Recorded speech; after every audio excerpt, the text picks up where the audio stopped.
Welcome back, All Sports, Western New York. Howard Simon with us, the Morning Man with Jeremy White on GR.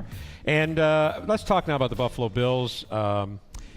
Jarvis Bird, I mean, there was even reports today, the Bills haven't shut the door on Jarvis Bird. What do you think the odds are of Jarvis Bird returning as a Buffalo Bill? I'm going with what I used on the show, 0.7%. Ooh. How's that for low? Wow, very good. I just think, and I don't know what it'll come down to, but my guess is he'll end up getting a good enough offer. I don't know if he'll get what he wants, like $9 million supposedly a year.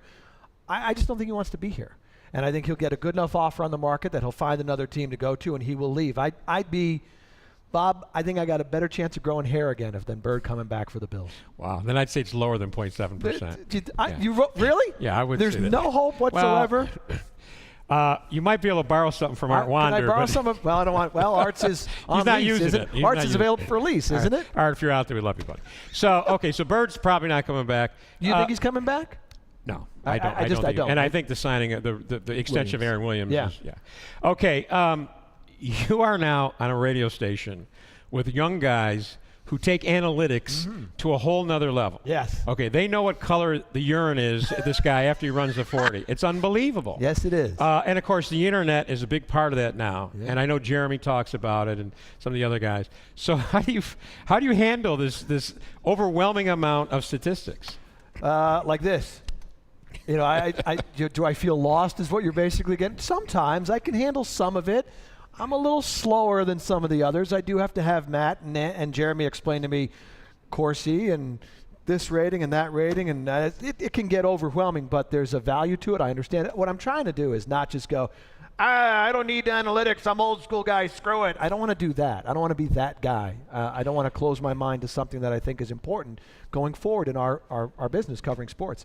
But I got to tell you, at some points, I look at it and my head will explode. I go to some of these websites, extraskater.com and all these different sites, and I mean, it's like information overload. I'm like, oh my goodness.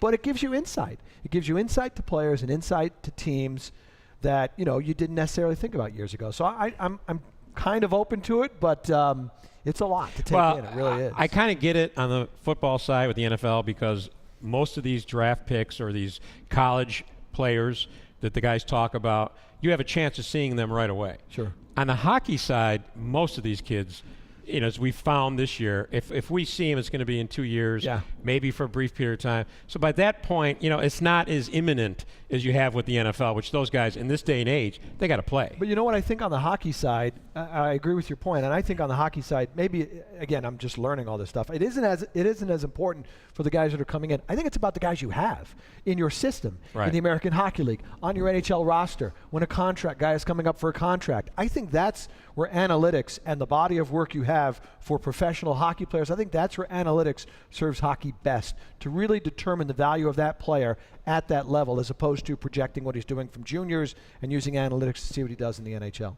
All right, I'm going to throw a curveball at you. I never could hit the curve in Little League. I think you were here when this occurred, but the Bills were awful happy that the Sabres had the Pat LaFontaine situation because prior to that, Tim Graham dropped a bombshell on them that basically the coaching staff and Doug Whaley weren't happy with the structure over at One Bills Drive. Right. And, they've called out Bud Carpenter, which, I know that from first-hand information, Bud's done a great job over there. One of their trainers, Greg, just got another honor as Assistant Trainer of the Year.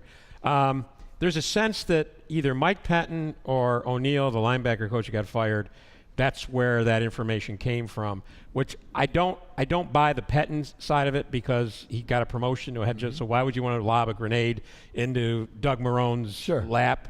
But this town seems to have, there's a constant sense of front office questioning in this town. I guess maybe it's in every, you come from downstate. Is this the norm? No, I don't think so. But I'll bring up this. When I read the story, my first thought was, tell me something we don't know. And I don't mean to say. I mean, I like Tim Graham. I think he's a tremendous reporter. Did a great job. But how long you been around here?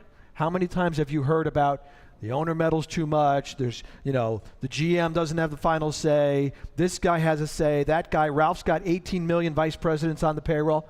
Stuff's been going on forever. Yeah. The only thing, I guess what would have made it a little surprising for me is when Russ took over and when we were told, you have complete control of the franchise. Ralph is out on a day-to-day basis. Sure, they'll call him, let him know what's going on. But Russ, you're the CEO. For me, I would have thought at that point, okay, old Bills operations done. Welcome to the new age Bills. So the troubling part of that story to me is if it's true, this is still Littman's too involved, or Overdorfer's too involved, or Ralph is too involved. This was what was going on for a long. This is one of the reasons why Polian got out. This has been going on forever with the Bills, so it's not like it's new. I thought maybe it had changed, but if it's true, that's the disappointing part, that it's still they're operating the same way. Well, I think if those who watch the HBO the training camp Hard series, Knocks? Hard Knocks, Yeah. everyone I watch, the owner is very much involved in these Sure. NFL football teams. So the Bills are not unique in that way. In fact, Nope. now that Ralph's older, he's much less involved than he would have been back in the past. But it gets to how many, and this can tie into the Sabres.